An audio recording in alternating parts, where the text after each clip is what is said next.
আপনারা তো আসলে আস্থা হারিয়ে ফেলেনি, তাহলে এটা কি আসলে উপরি নির্বাচনে যেটা, সেটা কি আসলে রাজনৈতিক চাপ রাখার জন্যই কিনা, সেটা আমার প্রশ্ন। আর দ্বিতীয় প্রশ্ন হচ্ছে যে 7 মাস পেরিয়ে গেছে, আসলে হঠাৎ করে এই যে আইন শৃঙ্খলা পরিস্থিতির অবনতি বরাবরই ছিল, কিন্তু হঠাৎ করে যে ধর্ষণ বেড়ে যাওয়ার পিছনে আসলে সরকারের কোনো গাফিলতি আপনি দেখেন কিনা? ধন্যবাদ।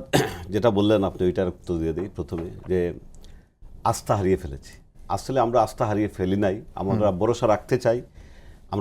আমরা আশাবাদী, কারণ ডক্টর ইউনূস আমাদের দেশের, আমরা সবাই সমর্থন দিয়েছি। উনি বলেছেন যেটা, যে আমরা সবাই সমর্থন দিয়ে উনাকে এই অন্তর্বর্তী সরকারের প্রধান হয়েছেন, এবং আমরা সেই সমর্থনটা অব্যাহত রাখতে চাই।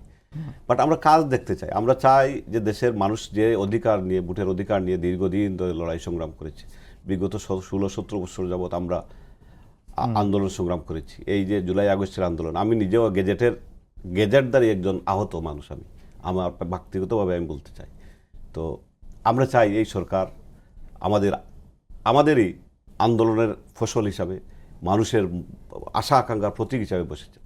ওনারা জনগণের মনের ভাষাটা বুঝে সেটা করবেন, এবং আমি আশাবাদী, বা আমাদের দল আশাবাদী, যে ডক্টর মোহাম্মদ ইউনূস উনি একজন অত্যন্ত সম্মানিত ব্যক্তি। আমরা বিশ্বের কাছে গর্ববোধ করি।